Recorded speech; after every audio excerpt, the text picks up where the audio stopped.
Stanford University.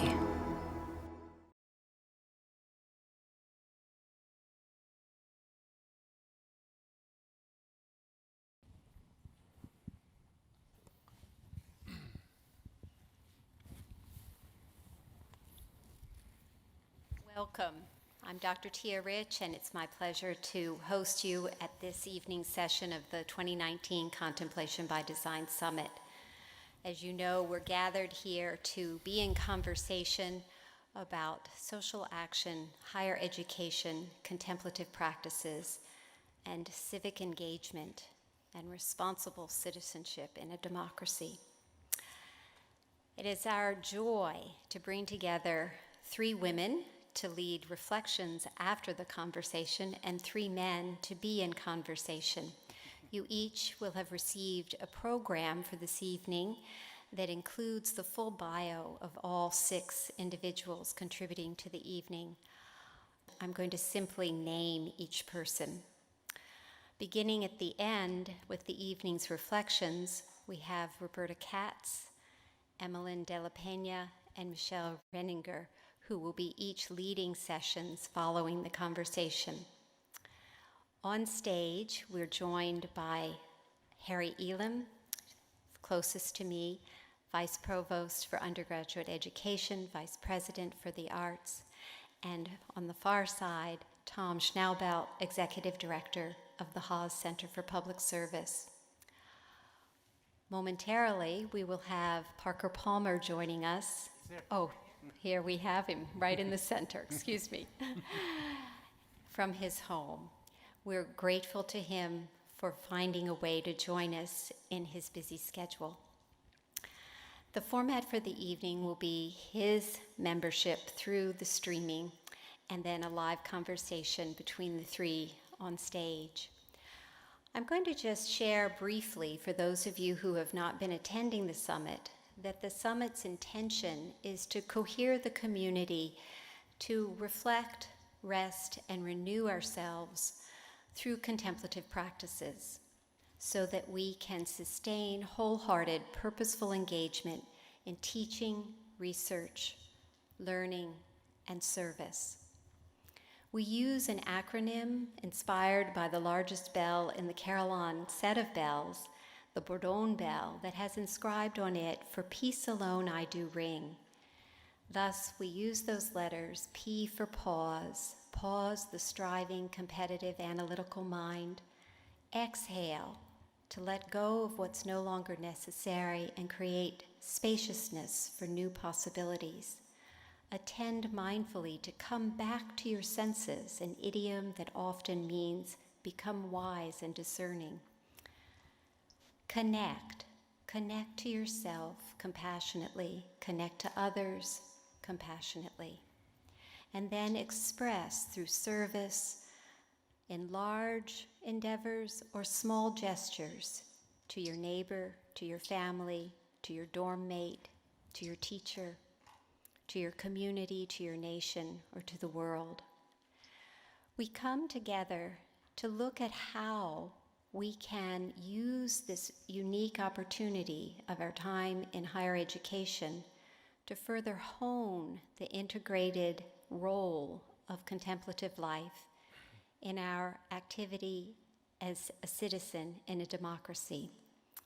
I'm going to move now to the questions that each member of the conversation will answer in sequence, and then the conversation will open up for a free flow of dialogue between them.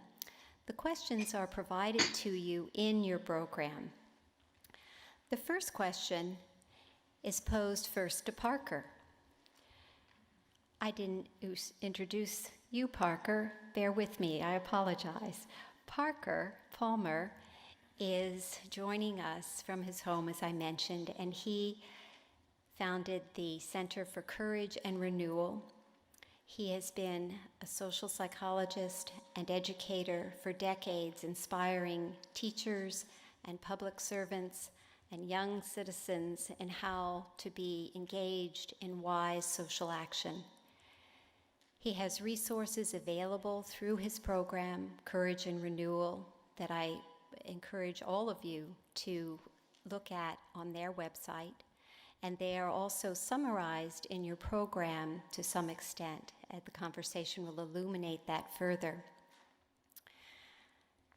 Without further ado, I invite Parker Palmer to answer the question, what happened in your life that woke you to the relationships among contemplative practice, higher education, public service, and the interpersonal and intrapersonal skills, which you wisely have named the habits of the heart, necessary for the civic engagement instrumental to democracy?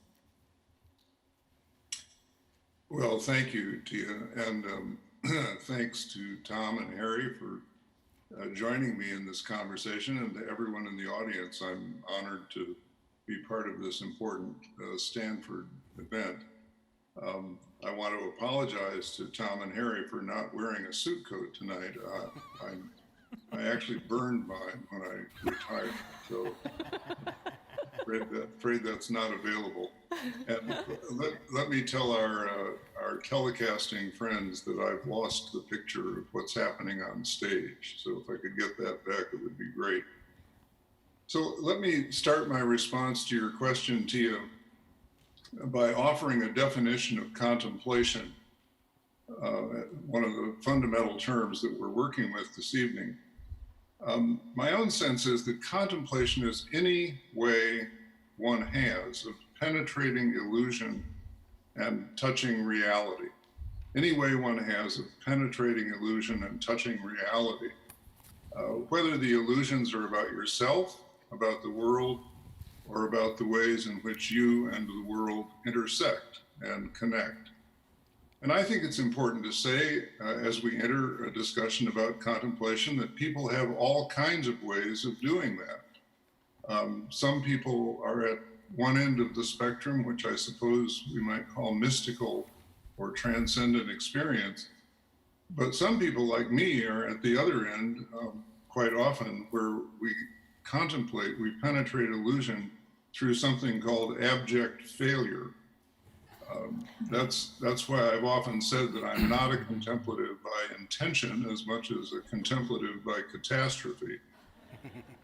But my big point is that contemplation, or so it seems to me, is not hooked to any one practice or technique. It's driven by the big experiment called living one's life. I was inspired early on by the fact that Gandhi called his autobiography the story of my experiments with truth. So with that little background, let me be very direct about answering what happened in my life that started me down this path. And to put it in a nutshell, what happened for me was the University of California at Berkeley in the 1960s. But I should quickly say with this audience that I also root for the Cardinal. Berkeley in the 60s, I don't need to say a lot about it to this audience, but a lot was happening and a lot influenced me. I was influenced by a vision of community, and I was influenced by what I felt was the imperative to get engaged with the critical social issues of that time, which I believe are perennial social issues, certainly alive in our time in some very unfortunate ways.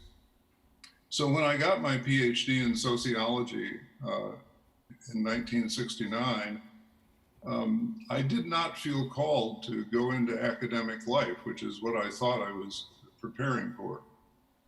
The decade, of course, had been one in which the Vietnam War raged. The Black Panthers were rising in Oakland. An early form of feminism, at least for that part of the 20th century, was arising. My heroes had been assassinated. And I felt a calling away from academia toward using my sociology in the streets. And so I went to Washington, D.C. and became a community organizer around issues of racial justice. But back in the day, even way back in that day, the late 60s and the early 70s, the message to people like me, people who look like me, from Black activists was already clear. And that message was this: we don't want you working in the Black community. The problem of racism originates with white people, a community you should know well because you are part of it. So work your side of the street. I confess that that was a lot for an idealistic young white man, me, to swallow. So my contemplative practice, I think, looking back, began right then in self-examination, a process that never ends, and eventually brought me to acknowledge not only my white privilege, which is pretty obvious, I think, but also my own unconscious form of white supremacy, which I think is an important acknowledgement for white people to make. I think it's a cop-out to stop with white privilege, which is so very obvious, but also to dig deeper in a contemplative mode of self-examination, again, through hard life experience, as well as reflection, meditation, prayer, whatever form it takes for you, to dig deeper and understand that within, I believe, all white people, there lurks some nascent form of white supremacy. So I think that was my first deep dive into the link between contemplation and action, because I could not have gone on about my work as a community organizer working toward racial justice in the DC area, trying to prevent things like redlining and blockbusting, if I had not penetrated some illusions, at least, that I had about myself and about the world around where it was that I belonged and what it was that I needed to be doing. As I've thought about it, I've thought, well, a next step in trying to deal with or trying to learn a contemplative level of life and engagement came when something happened to me that happens to a lot of activists.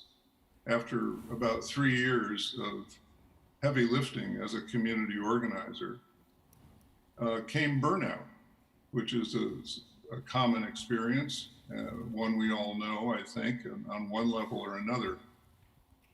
But that calls for another kind of self-examination around one's motivations for acting and one's assumptions about the ends or the goals of action. I have come to think that burnout is not simply about trying to give too much. I think it's sometimes about trying to give what you don't have to give, what does not grow up and replenish itself within you. You're operating out of a series of oughts rather than out of a deep sense of self and giftedness. This is a long story in my 80-year-old life, so I'm not going to tell the whole thing. But let me just cut to the chase and say where this contemplative journey took me. I think we're wedded in this society to something called effectiveness. But if you're working, and I certainly was, but if you're working for justice, truth, and love, you can't possibly be, quote, effective in the long run. Name any hero of yours who lived and died by values like love, truth, and justice, and then ask yourself how many of them were able to die saying, I'm sure glad I took that task on, because now everyone in the world can check it off their to-do list forever and ever. It seems to me that the more tightly we cling to the norm of effectiveness, the more likely we are to die in despair. It's just not going to happen. Or, short of dying in despair, we start taking on smaller and smaller tasks because they are the only ones with which we can be effective. Love, truth, and justice will disappear from our vision of what we want to give ourselves to and be replaced by something much more modest, much less significant, and in some cases, much more illusory. The best example I have to give at this moment that I think most people recognize is that in this society, we no longer care about educating children. That's a long-term task that isn't going to be accomplished anytime soon. You often don't know whether you've educated somebody until you're 40 or 50 years down the road. So we no longer care about that. We only care about getting kids to pass tests, which in no way equals educating them. Because when we set out to get kids to pass tests, we can achieve effectiveness, or at least the appearance of effectiveness, even if we have to cheat to do it. So to me, these are some of the markers on my path of awakening to the connections between contemplative practice, public service, examination of one's heart, and leading eventually to civic engagement instrumental to democracy. Maybe under later questions, Tia, that I know you're going to ask, I can speak more directly about higher education and what I think it can do in this important mix of ideas. But let me just for now lay it down there. Thank you, Parker. Tom, would you answer the same question? Sure. First of all, I just want to say how grateful I am to be on in this conversation with Harry and with Parker. I kept joking to my wife on the way over here that I would like to cede all of my time to Parker so that I could hear more from him.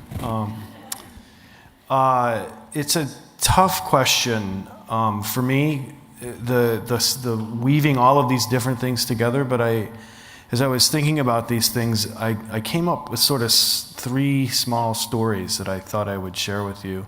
The middle one is probably the closest to getting to all of those things.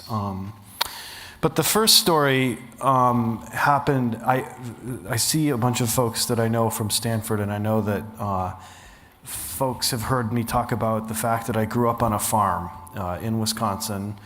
And it actually relates to that because I grew up on a farm and I had 4 brothers and a sister and a dad that was, he was not at all contemplative, but one of the things that he did, I just look back at it and I'm kind of amazed at how wise it was, but I think maybe it was because he was just trying to get rid of, like, when something was going wrong or somebody was behaving badly, he probably was just trying to sort of get some distance.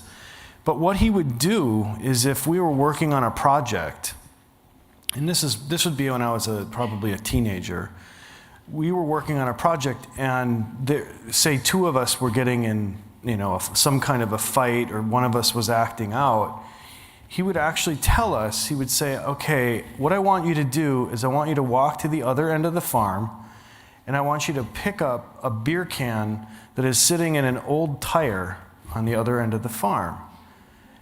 And I mean, I still don't understand what the beer cans were doing in the tires. These tires were sort of markers around the farm too, but I should probably ask my dad that when I go home for Thanksgiving. Dad, but it was the idea was that we were being asked to sort of just go away, take a walk. We were outside, and without fail, every time we got back, we were kind of like, all right, what was that all about? Like, why was I acting up? And so when you asked that question, I was thinking that's the first sort of thing that I ever kind of really learned about contemplative practice, which was, I think, not intended as a contemplative practice.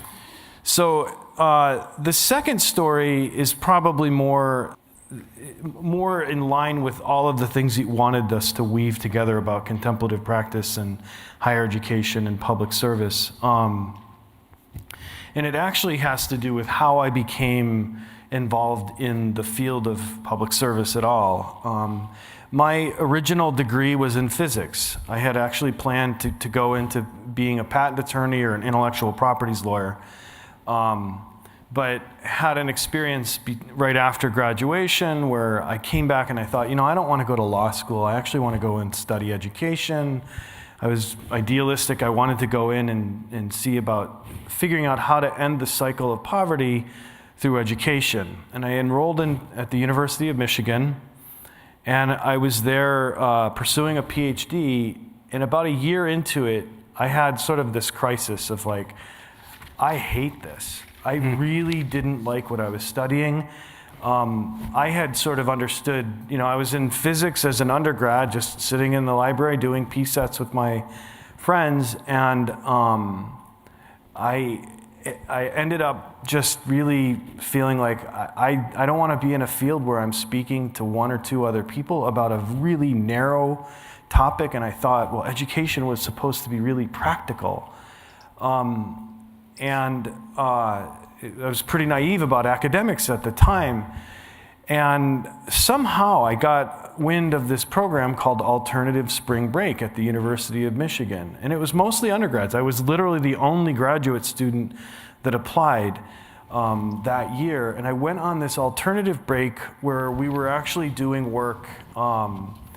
It was a small group of students who studied the role of the U.S. Army Corps of Engineers on the Mississippi River and what their role was in flooding and sort of how that impacted communities along the river.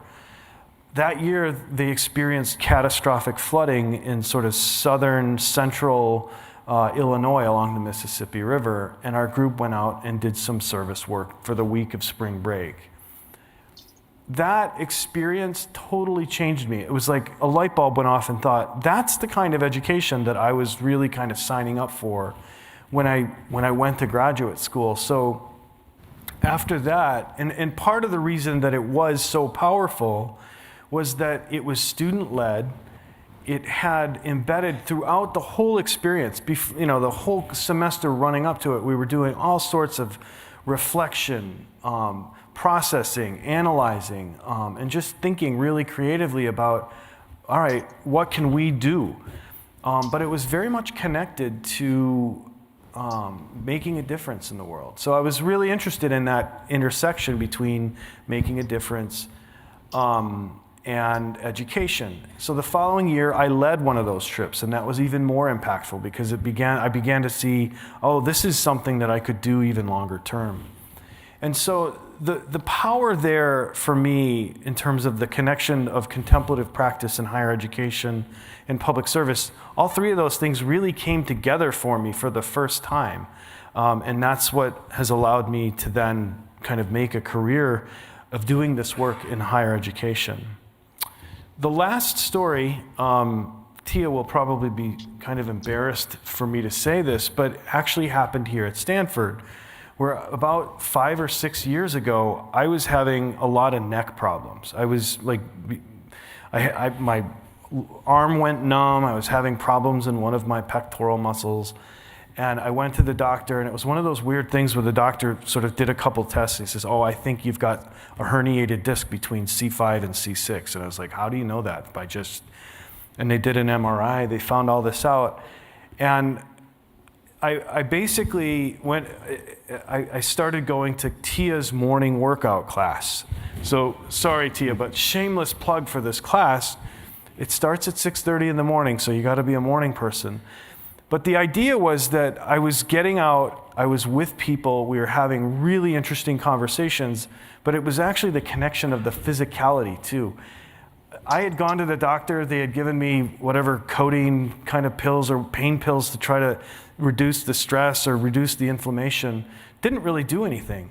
I haven't been to the doctor since I've actually started this class. I don't have any more back pain anymore. And it's literally that it's not just the physical act of stretching. I really do believe that it's about being with other people in connection with them, having conversations. It turns out now that it's actually a small little class of mostly RFs, so it's kind of a funny little group of people who are like, what happened in your dorm last night?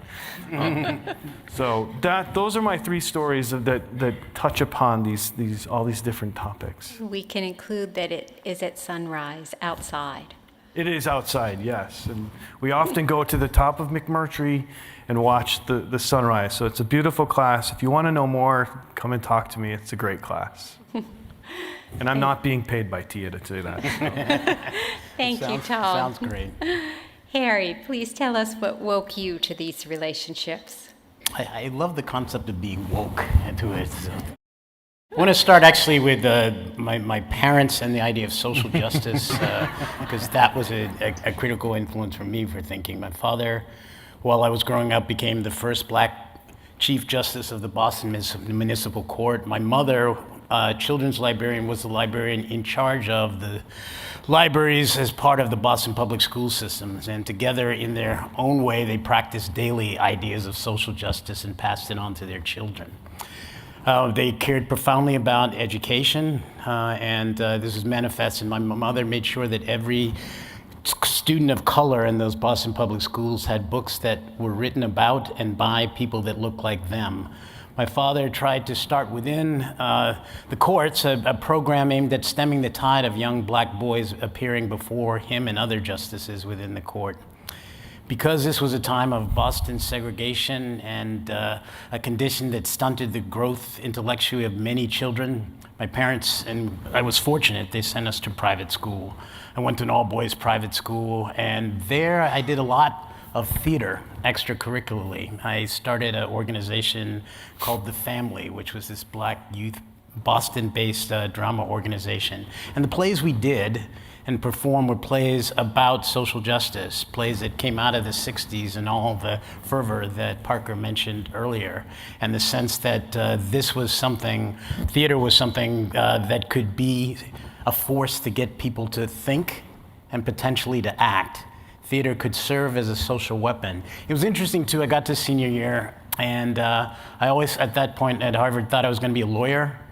And I realized that senior year that the only thing that excited me about following my father into the law was the drama of the courtroom. So I went and got a PhD in drama at Berkeley. And that proved to be, in a sense, the drama, the most social and collective of arts, has always proved for me to be the thing that connects to social justice and ideas of community, and also of ideas in terms of contemplation. So the moment of contemplation, I wanted to bring Parker back in with Parker's own words. And one of the 5 principles is the capacity to create community. And here's Parker saying, without a community, it is nearly impossible to achieve voice. It takes a village to raise a Rosa Parks. Without a community, it is nearly impossible to exercise the power of one in ways that allow powers to multiply.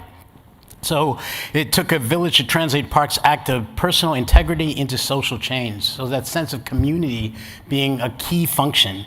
And theater often is about that, community in so many different ways. So I take you ahead from there, from graduate school to teaching at Stanford, and it was September, 9/11 to be precise, and I was teaching a class as part of sophomore college, a class that was on theater for social change. And 9/11 hit, and you know, I'm sure looking at this audience, you all probably remember exactly where you were when that hit. And in terms of the definition of contemplation about reality, clearly, that was a moment that shook reality, made us think potentially different about the space that we lived in, made us think potentially differently about citizenship, or what that required, or what it meant, what being an American meant, but certainly what for the students in the class, and for me, what it meant to be doing this class. So we were supposed to do a class project, a final class project, and all of the students were doing individual projects, but then 9/11 happened, and all of the students said, let's do a collaborative project. We want to work together in community to tell the story in a way. It was a final showcase that was put on, and we put it on for the rest of sophomore college. Sophomore college, as you may know at Stanford, is a program where students come back in that preterm we call September studies before the start of the school in the fall, and take one course intensively. And there's about 300 students or so doing it. The 300 students came to see the performance that we had done or worked out for 9/11, for that time, for thinking contemplatively about all that had happened, and for that moment of community and bringing people together. And the performance was powerful. And it was powerful, I think, because of the time and context and the moment. And it's interesting that that sometimes is how we interact with art, in a moment, in a time, in a space that has that kind of connective tissue that can't happen anyplace else, and is memorable for that. Victor Turner, he talks about this idea, the scholar, he talks about what he calls communitas. And communitas is this moment of effervescence, this moment of feeling of oneness. It doesn't happen often, doesn't happen all the time, but happened in that moment in the theater, right then. And for all of us, that was something of a release that I think can be part of contemplation as well. That was the moment of feeling that sense of togetherness as the first principle. And it was a moment also that allowed us, in a sense, to go on from there in terms of finishing the time that was sophomore college or moving then into the quarter. So that for me was a really powerful moment, and a moment that others within that have would remember as well in that class. And it happens sometimes. Students come back now from that class and remember that day. I don't remember them. They look much older, too old to be my students, but just kidding. But anyway, that was an important moment in terms of that. So I'll stop there. Thank you. All of your stories animate these concepts beautifully. We'll move now to the next question, which again, I invite you to answer in sequence and then to flow into free-flowing dialogue and conversation as you consider the final question.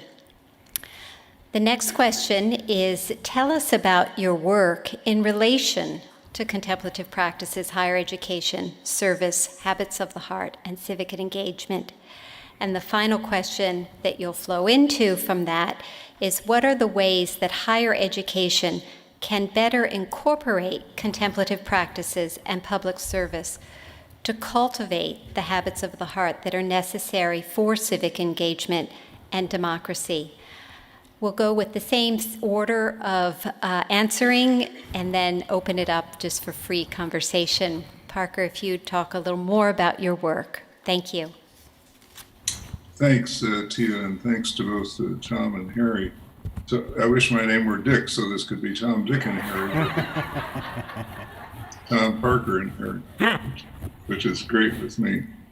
Even though I left academia to become a community organizer, I began writing books after a while, and my writing soon returned me to academic life. I spent 40 years working independently and being on the road a lot, and a lot of my road work was on college and university campuses. So I really left in order to come back, I think. Writing has been a big part of my work, but I have always been interested in what I call putting wheels on ideas so that people can ride them toward creative destinations. That's one of the reasons I founded the Center for Courage and Renewal. It's also one of the reasons I'm a huge fan of service learning, which goes beyond ideas as ends in themselves and embodies them in action. And I think that embodiment in action is where some of the deepest learning takes place for human beings. I mean, we aren't disembodied brains, we are embodied minds. I will always remember something that Candace Pert, the great neurobiologist, once said. She said the brain may live in the cranium, but the mind lives throughout the body. And I think that scholars in many fields, from feminism to hardcore biology, will attest that we know in all kinds of ways, including bodily knowledge, relational knowledge, as well as cognitive and problem-solving knowledge, et cetera, et cetera. And so any way that we have of putting wheels on ideas has been important to me. I wrote my first book about civic engagement in 1981. It didn't do real well. That was the year that Ronald Reagan assumed the presidency. And there wasn't a huge market for what I was writing about, which really had to do with reinvigorating our public life, which I think can also be called our pre-political life, for the sake of the health of democracy. Because there's this critical layer in our society between the structures of power and our rather fragile private lives, a critical layer called the public or pre-political life, that as it disintegrates, as those bonds of public life come apart, it makes democracy itself more and more difficult. And I think we're living into some of that in the current era of American troubles. I was first turned on to this in graduate school by reading the great book Democracy in America by Alexis de Tocqueville, published when he was a mere 30 years old. And he argues in that book, as many of you will know, that the future of democracy in America, and he's writing now from 1835 or thereabouts, the future of democracy in America will depend very heavily on the health of local venues, voluntary associations, religious communities, neighborhood associations, village associations, all kinds of ways in which people get together, either around beliefs or around shared work or around shared civic concerns, in which what he called habits of the heart get developed. And his question was, will those habits of the heart be the sort that are supportive of democracy, or will they be the type that leave people prone towards various forms of autocracy, even fascism, which subsequent writers such as Erich Fromm have written eloquently about in books like The Escape from Freedom, where there's this part of the human heart that may say it wants to be free, but it really doesn't. It wants the strong leader to take care of everything in a time of fear, even if the leader isn't truly strong, but is merely posturing as strong. Under those conditions, all kinds of con games can be pulled off. My first book in 1981, The Company of Strangers, was really aimed at the mainline Protestant and Catholic churches, which at that time were a big part of the fabric of public life. And I think the book stimulated a lot of constructive conversation in those circles by offering people a way to get engaged with the politics of democracy that had nothing to do with advocating for certain candidates or certain policies, but had everything to do with building, reweaving the social fabric, which was already tattering at the end of the 60s and on through the 70s. Becoming tattered and needed to be rewoven in order to support the requirements of a democratic government. You can't have, if you don't have a body politic, if you don't have a civic community, you can't have a democracy. And I think too little attention has been paid to rebuilding this or reweaving the civic community itself. So I returned to those themes with another book some 30 years later called Healing the Heart of Democracy, when the deep divisions in our body politic had become, to me, quite evident. By then, the nonprofit I had founded, the Center for Courage and Renewal, was up and running with 300 facilitators around the country. And lots of circles formed around the themes in Healing the Heart of Democracy. Circles that took place in places ranging from public libraries to neighborhood associations, to religious communities and other sorts of voluntary associations, political advocacy groups, educational institutions, elementary schools through colleges and universities, and even in some workplaces. And I tried in Healing the Heart of Democracy to lift up several ideas that I think remain important today. One is the fact that our democracy, rightly understood, is a tension-holding structure.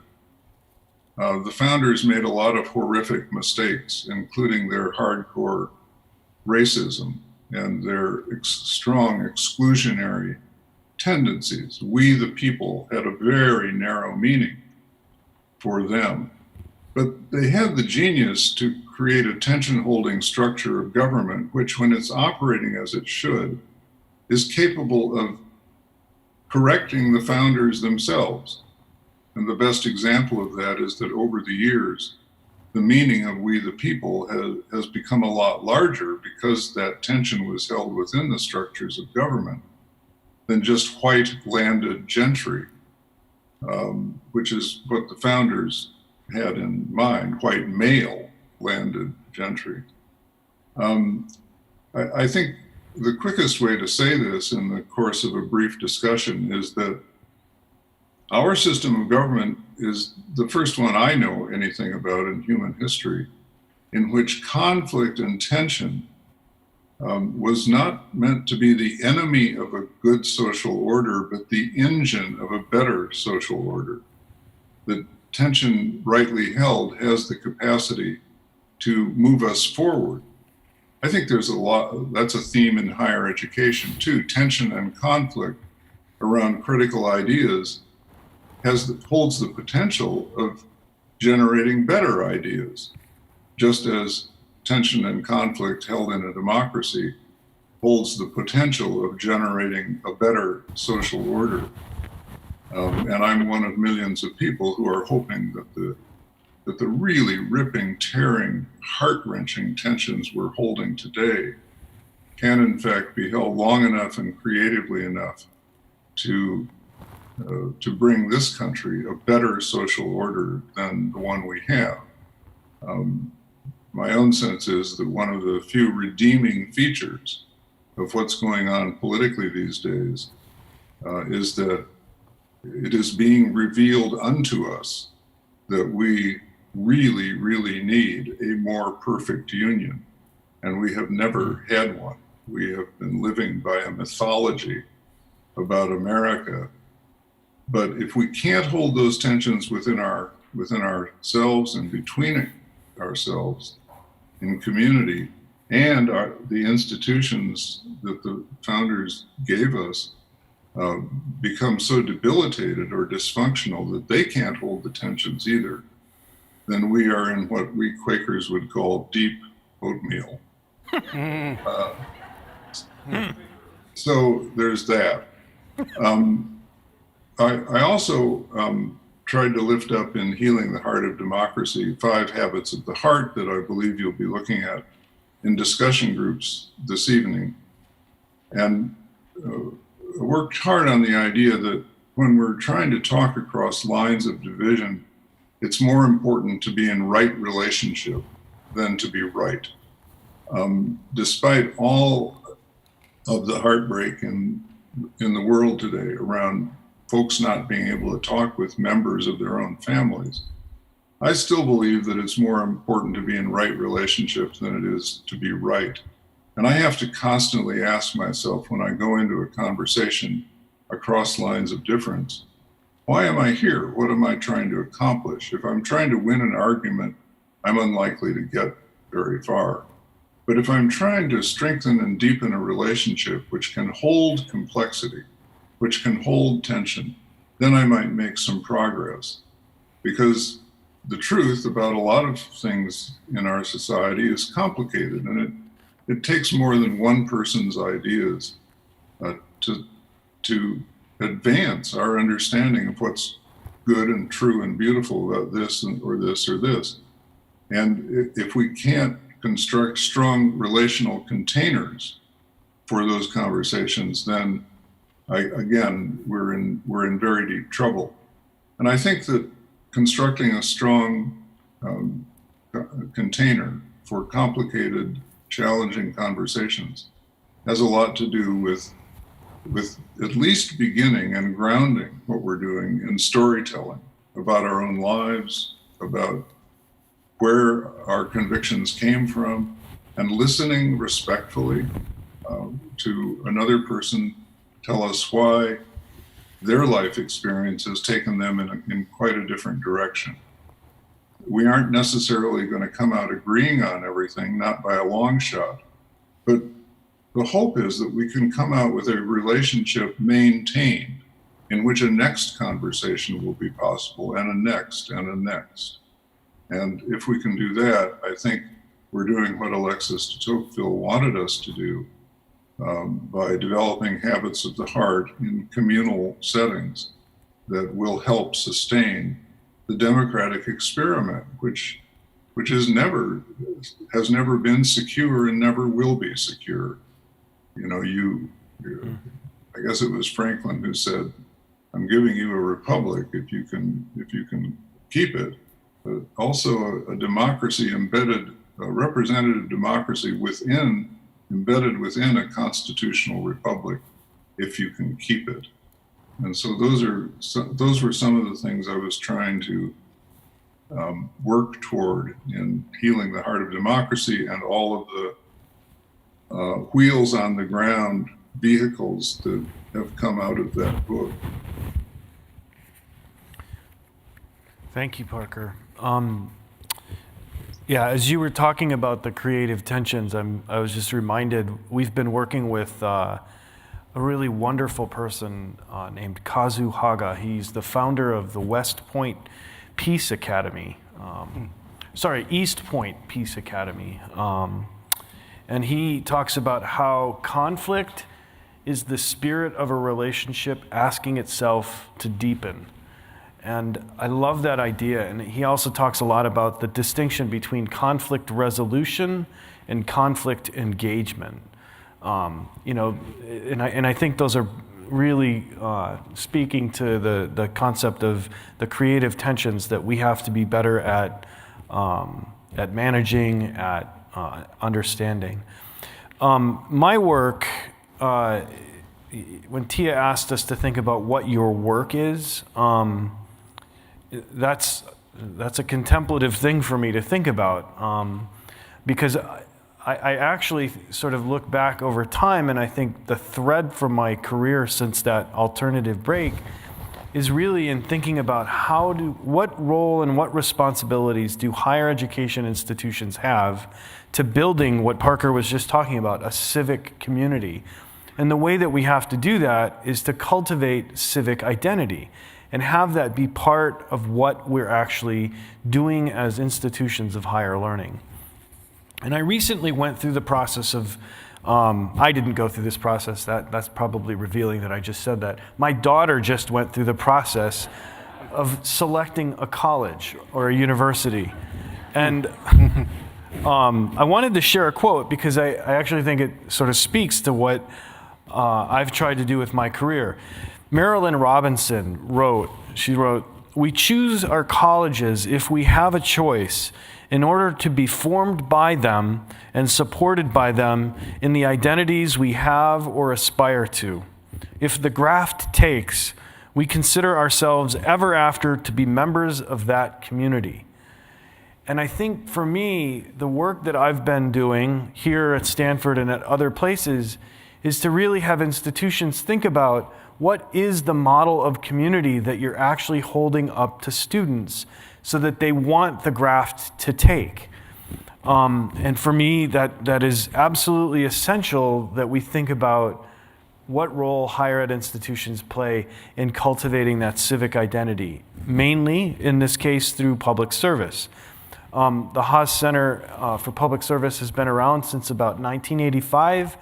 We really seek to create, or actually to inspire Stanford to create a more just and sustainable world.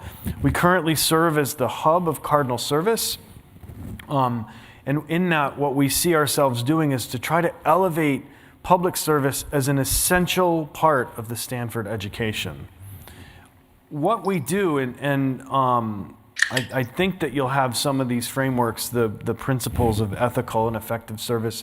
We actually do that work through two foundational sort of frameworks that we use. The first is the pathways of public service and civic engagement. And at this point, I just want to give a shout out because we have about 20 or 24 Yeah, raise your hand if you're here from one of the other institutions. We've got about 20 people here who've joined us from different institutions across the country that are actually thinking about pathways of public service and civic engagement, and how we can collectively move this field forward of thinking about a framework that we can share across different institutions. For the purpose of this conversation, I want to focus more on the principles, but I would be doing a disservice if I didn't at least name the pathways that we sort of created to share with students and to provide them an intellectual framework about thinking about social change. So the first one is community engaged learning and research. The second is community organizing and activism. The third is direct service. The fourth is philanthropy. The fifth is policy and governance. And the sixth is social entrepreneurship and corporate social responsibility. And one of the conversations that we had over and over today with the group that's in the room that's joining us today is that we kept hearing, like, a lot of the folks that are doing this work are worried that sometimes when you say the word service or volunteerism, you think of only somebody, I can't remember who, which I think it might have been Sarah from Juniata, said, oh, people only think about digging holes and painting fences. And that's something that we're at Stanford and elsewhere, we're trying to get folks to have a much more complicated, complex view of what it means to create social change. And we view these as levers for social change, each one of these different forms of public service and civic engagement. These are not discipline specific, they're not issue bound, they're issue neutral. You could apply any of those pathways to solving any other social challenge that we have, social or environmental. The really fun part with students is to talk to them about where, this is not a perfect typology, but where do we have overlap? Like, so a lot of times we talk to students about, all right, well, so what does an anti-capitalist activist think about the concept of social entrepreneurship? There's a lot of really creative tensions and conflict, really, that we'll have to engage. So that's one of the sort of frameworks that we use at the Haas Center and here at Stanford. I want to turn to the principles because I think they're so relevant, and I'll name those as well. Humility, respect and inclusion, reciprocity, preparation, safety and well-being, accountability, evaluation, and learning and reflection. Some of those are sort of mindset principles, especially things like humility, respect and inclusion, reciprocity. Others are more mechanical, things like safety and well-being, preparation. I should mention that we just went through, these principles have existed since 2002, and this past year was the second time we went through a fairly rigorous review process and sort of made some modifications. We ended up with about 80 pages of notes from different meetings, including an all-hands meeting with the Vice Provost for Undergraduate Education, the entire staff. And it's remarkable, talk about conflict engagement. We had feedback that was polar opposites. Do this, no, put humility first, no, put it last.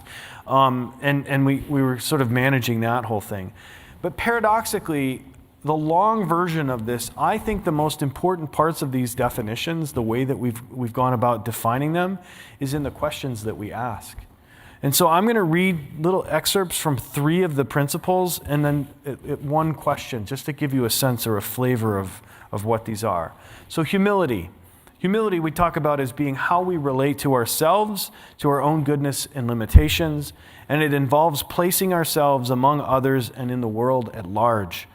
It compels us to listen generously and to be mindful of the needs and assets, interests, and expectations of others. Mindfulness, listening generously, relating to others. We wrote this before the Contemplation by Design Summit, but that is what we talk about when we talk about humility. The question in humility that I want to highlight is, what relationship do I have with those being served, and how do interpersonal and institutional positionality make humility challenging? I'll move on to the second one I wanted to highlight was learning and reflection. Reflection, contemplation. This is essential, and we have to make time and space for the continual introspection as we engage in service with others. The two questions I want to highlight about this are when, where, and how will I incorporate reflection opportunities in my experience? And I should mention, these questions are designed for students or faculty or staff who are interacting in a service environment. The second question is, how do I make safe and brave spaces available for participants to reflect? The third principle that I wanted to lift up is reciprocity. And I actually really do believe that in some ways reciprocity is something that it's actually a rejection of the notion of service itself. It's characterized by interdependence, and it's shared responsibility to work towards mutual benefit and growth. And here the question could be, what strategies can I use to show my appreciation to community partners for their educational role? We're actually sending students off campus, out of the classroom to have teachers who are not the folks that are the traditional teachers. And I think we always have to think about and be grateful for the community partners' role in educating our students. So those are just some of the principles and a little bit of a description of the work. I think I'm going to turn it over to you, Harry, to talk more about your work, and then we're going to turn it over to some things that we think we can and should do to incorporate more contemplative practice in higher education. Thanks. I want to pick up on a few things you've said, but also one central idea, and that is that for me, the highest ideal of a democratic liberal arts education or liberal education needs to include contemplation and reflection. So they should be part of liberal education in my mind and thinking. And how do we do that? Well, first, what do we mean by liberal education, which is something that we're trying to practice here at Stanford and have for many years, and the sense that it is something that is constantly reborn at Stanford and also tweaked to get better, or maybe to get more at that sense of contemplation and reflection. So it should be broad-based, but also deep. It should deal with diversity, with complexity that you talked about, also with potentially conflict within. It should be practical in this day and age, but also should be critical thinking and allow for students to escape the practice. It should include creative consciousness or creative confidence that lets the students find different ways to problem solve outside, so that the world is constantly changing and it's the thing that should prepare them for that changing world. It should be a point where students can reflect on that experience that they're having and think about their purpose and why they're at Stanford. That's the type of things we want to see within what we do in liberal education. So we have a program now called Thinking Matters, and Thinking Matters came in around 2012, and Thinking Matters, what it sought to do was to be a class that looked at problems and questions and ideas, past and present, and showed why, in relationship to those problems, ideas, and questions, intellectual thinking mattered. Courses with names like the Cancer course, courses on that were from all the way across the curriculum. So it showed that complex problems take integrated solutions, and so we have classes from the med school as well as classes from every aspect of undergraduate schools and and a variety of different disciplines. And these courses also break down structurally in terms of having tutorials, and the tutorials allow for reflection on your work, coming in contact with someone who's looking at what you're doing and asking you to think critically about how that engages the subject that you're talking about. And the course as a whole, with the problems it's raising, gets a connection to real life. And here's a quote on that from W. Du Bois. He says, "The function of the university is not simply to teach breadwinning, or to teach future teachers for the public schools, or to be a center for polite society. It is, above all, to be the organ of that fine adjustment between real life and the growing knowledge of life, and adjustment, which forms the secret of civilization. And I like that sense of the space between, right, between that adjustment between real life and growing knowledge. And that sense of being able to fill that space is something that a liberal arts education, liberal education needs to do. It's interesting, right now we're reviewing that first year.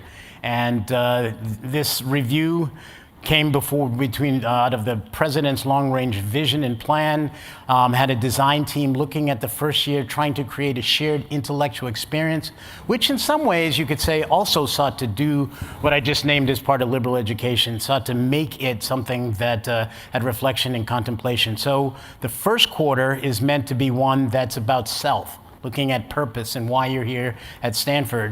In that, it will look at the idea of liberal education and what a liberal education means. So it's somewhat meta in that consideration. The winter quarter, if the first quarter is on self, the next is on society. And what it will look at is questions of citizenship. And citizenship relates to what Tom has just been laying out at Parker as well. What does it mean to be a citizen? It'll first look at the question of citizenship in relationship to Stanford and in relationship to the fundamental standard which governs behavior at Stanford, and also our honor code, to get students to think of those things critically, to engage them in ways that also involve reflection. And the third quarter will be about global perspectives. So the growth from self to society to the globe is what the arc of the course is said to be. Again, this is something that the Faculty Senate just heard on October 24th. It will be debated and voted on in the late winter quarter. So it may not come to be, but that's the idea of it. Another quote from Du Bois: "The true college will ever have but one goal, not to earn meat, but to know the end and aim of the end and aim of that life which meat nourishes." So the idea of not seeing college as an end in itself, but a means to an end. And that's so important in this day, that students are racing to get to that end, racing to go out and get the job, and think that all they have to do here is to take something that's going to help them, be a computer scientist. But there's so much more to it than that, and that's what we want to have happen within the first year within the education. There's another factor influencing all of this today, and that's mental health. We're seeing mental health problems like never before in terms of students coming to Stanford, but students going to any college. It's everywhere in the United States, and it also permeates the society and the pressures that students face. So we take a pre-frosh survey of students coming in, and we get a great rate of return on that survey because they're so anxious to get here. They'll fill out anything we give them. But one of the things the survey has shown, that over 70% of students felt overwhelmed in high school. And so they come in feeling anxious or stressed, and we add to that. So we need to find some programming that's going to combat that, that's going to work against that, that's going to work potentially in classes as well as in their lives within the dorms and other spaces outside of the classroom. So there's a couple of classes that are actually doing things actively about mindfulness within them. So there's a class on empathy taught by someone in social psychology. Before that, there was one taught by somebody in religion. And Jane Shaw, when she taught this course, she actually had people in the class walk in each other's shoes, literally putting those shoes on so they could feel that sense of what it means to really be empathetic or really understand somebody else's footwear, if nothing else. But there are also courses in happiness.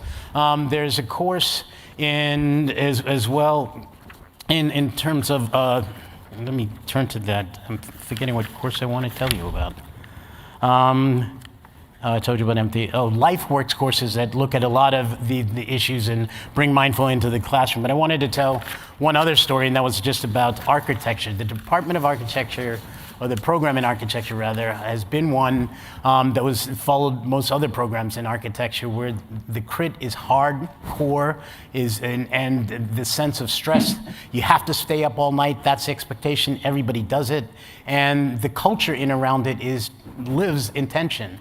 Well, they decided to change this and make the norm that you didn't have to stay all night, that the crits began differently, that the mood in the dorm mood in the classroom brought in ideas of mindfulness and of being able to talk in a way that didn't bring up the tension but allowed for communion and community. And it's really been successful. So one of the things we've done in the Office of the Vice Provost of Undergraduate Education is to have them go around and talk to other departments to see. Someone in linguistics heard it and was going to try some of the things in his class. So the space in the classroom to actually incorporate is an interesting thing that potentially may take us in directions in undergraduate education. Related to that is service learning. You heard Parker and talk about it, and also it's a great part of the efforts in cardinal service. And service learning meaning a class that has a service component added onto it, so that students can learn hands-on experientially. And that's a space, I think, for incredible learning about yourself as well as learning about others through this act of service learning. And it's interesting, at Stanford, at first our numbers weren't great in service learning courses. Maybe it was because we're in quarters, so there's about 40 we had, about 3 years ago we were at that? Yeah. And now we're over 178? 80. We're into 180 courses that students have to choose from. And so that can become, as Tom said, of community, of cardinal service, an integral part of the experience of Stanford. And I'll stop there. So I think we should turn to like what else we think we can do. And I actually wrote down a few things. Can I just share an idea or two and then we can go back and forth? Parker, is that okay? Sure, whatever you'd like. All right. Well, actually, one of the things, Harry's done a great job of making the arts inescapable at Stanford. And I was thinking about this question. Maybe we should, because I'm sure it's probably entered somebody's consciousness that maybe we should make contemplative practice required at Stanford. I'm glad you're laughing, because this actually happens with service as well. People saying, "Oh, well, we should require service." I think the approach is best to make all of those things inescapable, and so I just want to say that at first. And like through Haas, what we've been trying to do is make service inescapable by using a networked approach, by not having Haas be the only place where this happens. It happens all over the university. I think that there are some other things about this that they're really about culture change. And culture is really, really difficult to change. And I think a lot of times you have to look at traditions. And where are the traditions that we could maybe insert something into to say, hey, what would it look like to make Stanford a more contemplative place? And I didn't get to the big reveal about where my daughter went to school, where she actually chose. I did not choose for her. That's good, Tom. Yeah, I know. I'm a good dad. But it's she went to McAllister College. It's in St. Paul, Minnesota. And I want to share with you a tradition that they have that I think is actually pretty powerful. They start any large gathering at their campus with something called the Peace Prayer. And it's a secular institution. And this is the Peace Prayer. As we continue our journey together at McAllister, may we be nourished by our years of friendship and learning. And may we draw upon them to create a more just and peaceful world, a world filled with fellowship and kinship, with respect and kindness for one another, and with the hope of a better tomorrow. Can you imagine if Stanford had something that at every major event, they would sort of open with that, like that would just at least center people and be like reminding us, like, what are we actually hoping for? As Jack Kornfield said, I think on Sunday night, what are our best intentions? I love that idea. I think that's, it makes me think, and Parker, I'd love if you pick up on this, on the Quaker tradition. You know, my wife said that we should have started tonight with that moment of silence that happens before a Quaker meeting, which is great. And it's too late to meet. We're much too far into it. But another thing that happens at Haverford, for example, the students have to, together, and you need 75% of them to do this, so they all show up, they have to ratify their honor code every year. Oh, wow. You know, and they're coming out with a set of principles for self-government, and consensus is part of that. Yeah. So really, I mean, that the statement is great, and how do you, I guess the question is, how do you get students, empower students so that they buy into this as part of it? So jumping off anything in there, Parker? Yeah, well, these are all wonderful ideas.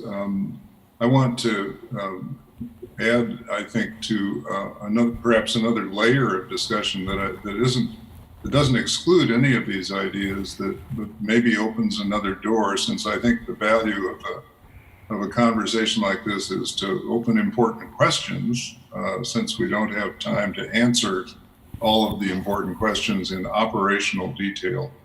And my thought is simply this, that often when we are considering issues of this sort on campuses that have to do with fundamental changes in culture, in campus culture, in the outcomes of a higher education. Are we educating for the workforce? Are we educating for citizenship? Or are we educating to help people become more human?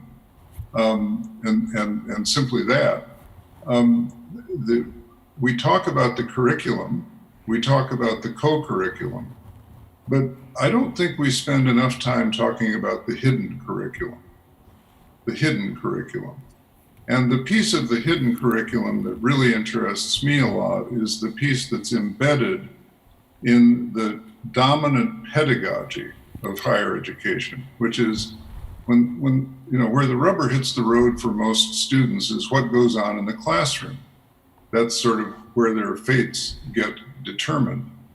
And it's often struck me how bizarre it is that a business school, for example, will add a course on business ethics at the very end of a curriculum, which has basically been teaching people how to become manipulators of an object world called money and products and markets and audiences.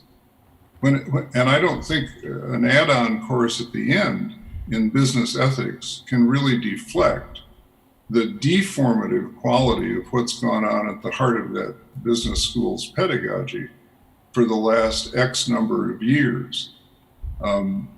Deformations of any sort are not corrected by saying the right words over them, at least in my opinion.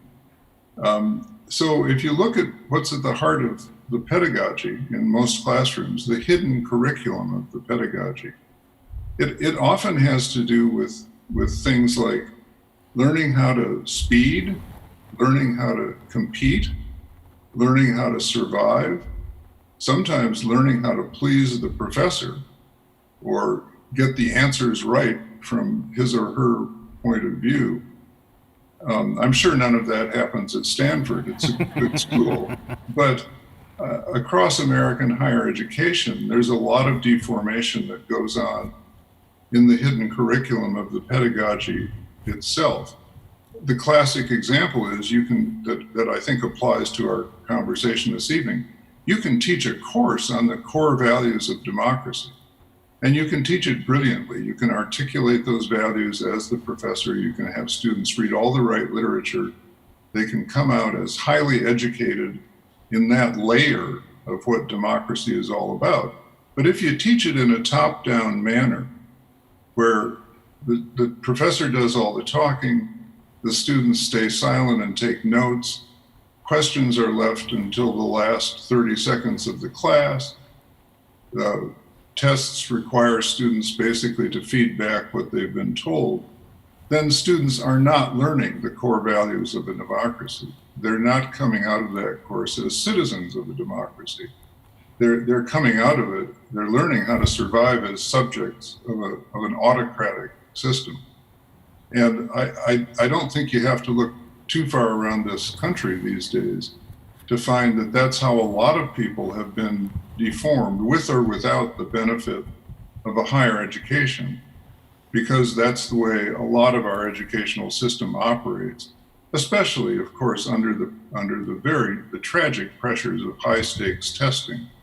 which have a lot less to do with educating people than they have to do with forcing them into a Procrustean bed to take a certain shape that somebody has declared to be the shape of an educated person, which just isn't a persuasive argument to me. So Tom, why is service an answer, or how does service answer some of the things that he's raised? Yeah, well, first of all, let me just say, Parker, your point about the value of the words we say over meetings is well taken. I think that it's both a reflection of the culture of that institution, but also it could help to change it. So I think there's kind of an interesting dynamic there. To the question about service and how the hidden curriculum, there's a couple of things. One is the service learning, or even just at its core, any kind of experiential learning, is going to be much more powerful than the sort of traditional top-down. Your example of like if we had to have students actually ratify the fundamental standard every year, people would actually know it. The students here would actually internalize it more, and I think that would, that's a democratic practice that we should actually force them to do. To say, hey, when you come here, is this what your fundamental standard is? One of the things that we do with our residential advisors every year in the dorm is here's the baseline sort of how we're going to treat these kind of critical issues. Alcohol or roommate conflicts or whatever, we need you to adhere to that because there's just a sort of, we can't go any lower than this. But we want you to be, say, adding to that what you think is going to be really important. I actually want to say, I think the curricular piece is really important, but we can't ignore how important the things that happen outside the classroom. When I leave here today, I'm going to go have dinner first with our guests. And at 10 o'clock tonight, we are going to be in Branner Hall having a conversation with students who are struggling right now over the flyering policy. We have a future guest, Ben Shapiro. He's a highly controversial, alt-right kind of figure. We have some of our students in the dorm who are saying, hey, we want this person to come. We have other students in the dorm that say this person is an affront, it's an absolute offensive sort of thing for me to see this person's face on a flyer. This person represents everything that's evil in my world. That is the crucible of democracy, of like, how do you handle the concept of, on one hand, freedom of expression, free speech, on the other, making sure that people's dignity isn't attacked and held whole. It is held whole, sorry. Their dignity should be held whole. So this is the crucible that we need to be able to help students navigate this in ways that are healthy. This is the creative tensions, and where I'm hoping that we can get students to sort of hear what are your best intentions and thinking about that really creatively. So I absolutely think we need to think about the curriculum. Whether it's traditional, whether it's experiential, but I also want us to not forget that this, and it may take us thinking radically about what do we mean, how are higher education institutions truly democratic, and models that the students will want to graph to and learn from. I agree with that, and I'm not trying to pose an either or a Hobson's choice, but it's always felt to me that we don't spend enough time, again, with the hidden curriculum. And that's not only what happens in classrooms experientially, quite apart from the words that a professor speaks or the words that students speak, but the kinds of relationships that get cultivated or don't get cultivated in a classroom. For example, do students learn in a classroom to take care of those who are falling behind? Because if they did, that would have some spillover to taking care of those who are struggling with depression or with substance abuse or other things in the dorm, or at least so it seems to me. What's the hidden curriculum of just walking across that gorgeous Stanford campus and reading whatever you're reading there in terms of your sense of identity in the world. Are you picking up a sense of privilege and entitlement, or are you picking up a sense of responsibility to a world that does not have the privileges and entitlements that an institution like Stanford offers? I like your McAllister example a lot. I have to like your McAllister example because my wife is a graduate of McAllister. So I'd be in trouble tonight if I didn't stand up for that. But I think there's this deeper level of self-examination that we have to do in our institutions to ask what's happening at the formative levels of the hidden curriculum, as well as what's happening in the curriculum and what's happening in the co-curriculum or the extracurricular side of things. We'll take time for 3 questions and then transition to our reflections if there are 3 questions for our conversationalists. Does anyone have a question that they'd like to pose to the group? Raise your hand. Yes.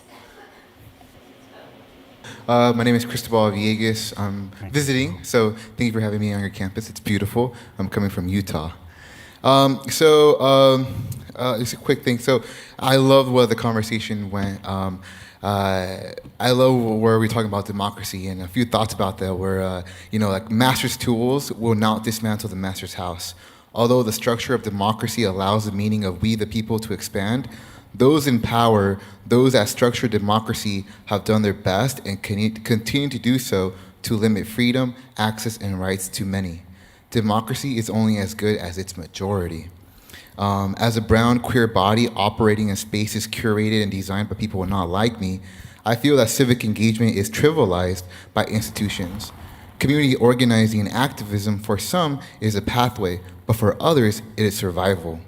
At times, I feel if civic engagement is not direction toward dismantling oppressive systems and institutions, then it's a superficial checklist used to placate strategic plans instead of provoking and antagonizing powers at large to create liberation for communities. So my question is, how can I help students understand liberation through civic engagement to achieve that fine adjustment rather than have them check boxes for a socially constructed program? Thank you. I think you get to start that. I'd be glad to make a brief comment on that very important comment and question. In Healing the Heart of Democracy, I work my way toward a large section at the end on what I call a movement model of social change. Because I agree with the speaker that ultimately the kind of power that is embedded in the institutions of this or any other democracy is a kind of power that corrupts, and we see it all around us, I think, these days.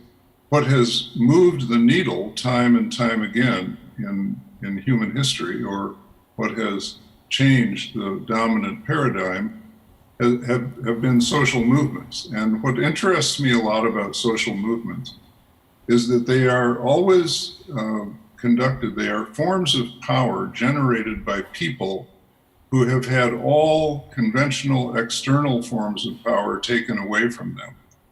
They're poor, they're marginalized, they're disenfranchised in one way or another, either by sexual orientation or by color or by lack of access and wealth.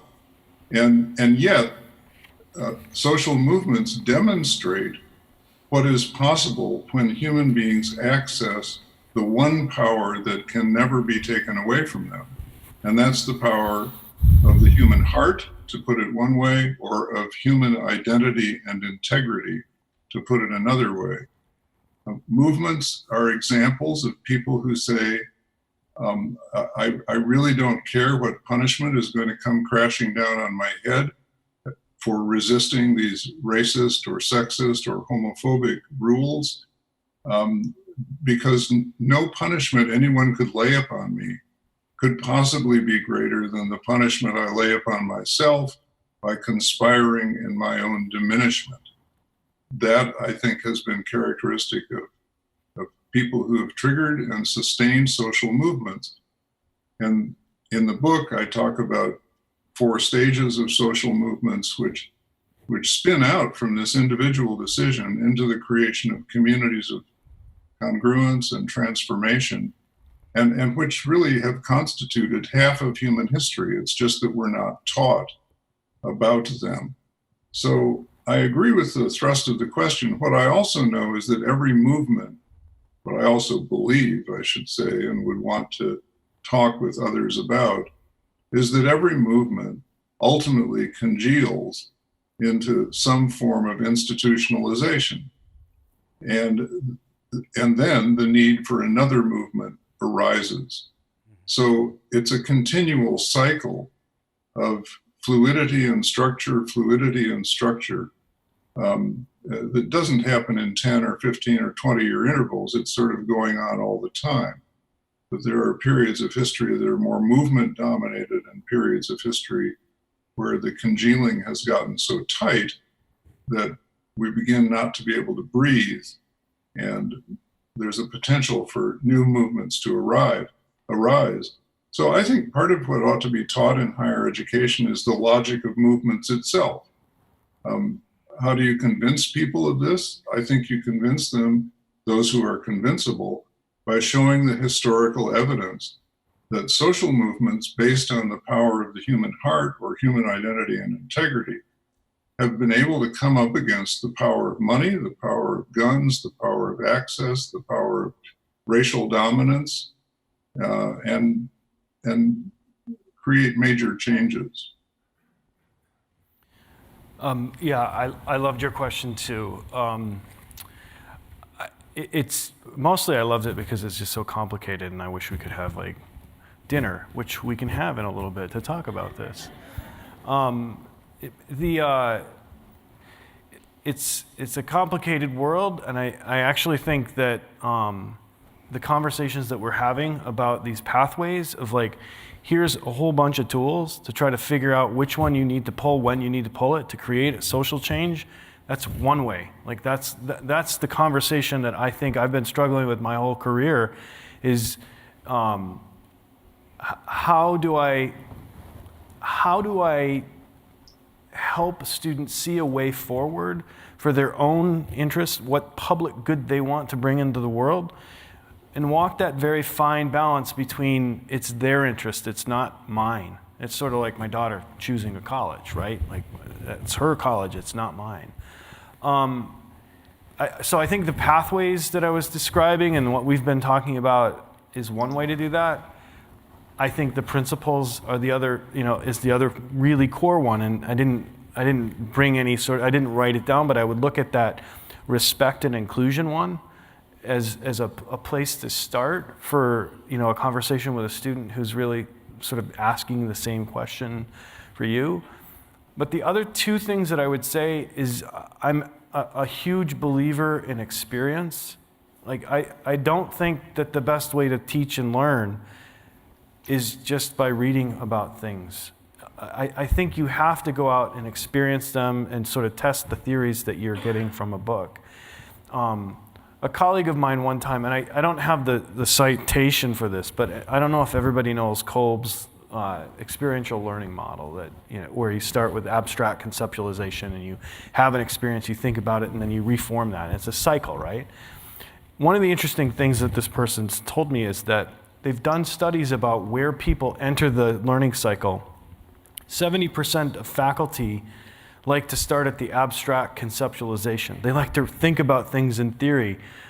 But in the sort of outside of the academy, most people actually learn better by starting with the experience and then thinking and reflecting on it. So I think experience is one that I really want to lift up. And then lastly, I think you just have to be a role model for that. And I think that getting back to what I think we can do in higher education for embedding contemplative practice, I think we need to think about ways that we can model contemplative practice. what would it look like if classes all started, or many of the classes started, with the 3 breaths? Inhale, exhale, let it go, be present, be centered, and just practicing those, 10-second things that we can do and making them public. So picking up on this too, and the notion of movements and experience, I think one of the things I would say is that students need to understand that they can make change, that they do make change, that they have made change. So on our campus, Stanford, it's now going to be Jane Stanford Mall. It used to be Sarah Mall. And that came originally because out of student activism and students saying that we should look at the naming practices. And it's been something that's happened all over. So they saw it happen at Yale, they saw it happen at Princeton. But that sense of really holding the university to account is something that students can do and have done. The other thing, I think, is to understand history, or understand the importance of history and teaching history. And here I'm not talking about a static past, but the way James Baldwin talked about history, said history is always present. We act our history, we live our history. And when you see that history, you know the struggle of civil rights was not a direct pathway. It wasn't linear. It had stops and starts. It went back. But we're at different places, certainly, than we were earlier in history. So knowing that story helps galvanize, I think, and can help students in that effort. But we as administrators, as faculty, as people involved in have to work with students and understand that they can impact the institution. It's not a one-way street, but it's an incredibly, hopefully, democratic environment. And that's the type of changes we've seen around the country in terms of education, and it keeps happening. So that, I think, is a lesson we can pass on and really, hopefully, grab onto and force change. Yeah. Do we have time for me to make one more comment? Please make another comment. Please go ahead, Parker. Okay, thank you. Well, at first I want to say how much I've enjoyed the conversation, and I wish I could have been there in person. But it strikes me that we've come full circle in a couple of ways. I began by saying that in effect, that for me, there has been no greater engine of contemplation than just trying to live my life, experience. Gandhi's my life as an experiment as experiments in truth. And I think this has been the lesson of all great movement leaders. Nelson Mandela spent 27 years on Robben Island, really contemplating his role in a world desperately in need of change, and emerged from that as a really remarkable, strong, and sustaining leader. And I think the second lesson that I'd want to come back to is patience. It's really hard to have patience when you see gross injustice, but I don't know of any movement that wasn't sustained over the long haul by very patient people. In 2011, I went on the civil rights pilgrimage led by Representative John Lewis through the state of Alabama. And all along the 3 days of that, at the end of which we followed John Lewis in his early 70s back across the Edmund Pettus Bridge, I was just overwhelmed emotionally and intellectually by constant reminders of the generations of people that stood behind the young people who pulled off that revolution, and who were very, very aware of the guidance and the energy and the inspiration they were getting from the ancestors, generations of ancestors who had 1 degree or half a degree of freedom, and yet were able to do with that take small steps, take them patiently past past the confidence that they could do something on to the next generation, until that confidence grew and grew, and young people in the middle of the 20th century inherited it and did something very, very big. I'm hoping that higher education can teach those habits of the heart in order to sustain the kind of ongoing movements that we need. And patience, in my mind, is not a call to take it slow. I think you have to, patience involves going full out, but knowing, as I said earlier, that you are not going to die being able to say, thank God I took on that huge task, because now everyone in the world can check it off their to-do list. That's just not going to happen. It's never happened before. But what you can do is do what you can, and you can lay the ground for the next generation of people who know what's good and true and just and beautiful and loving, and can commit themselves to it just as you have. Thanks. Thank you very much.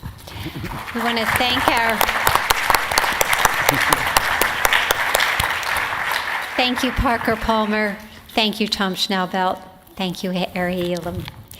I'd like to invite all of you who would like to participate in the reflection sessions to gather here if you're staying for the one with Roberta Katz, or come out into the lobby to join the one led by Michelle Renninger or the one by Emeline de la Pena. Let's again thank Harry and Tom and Parker.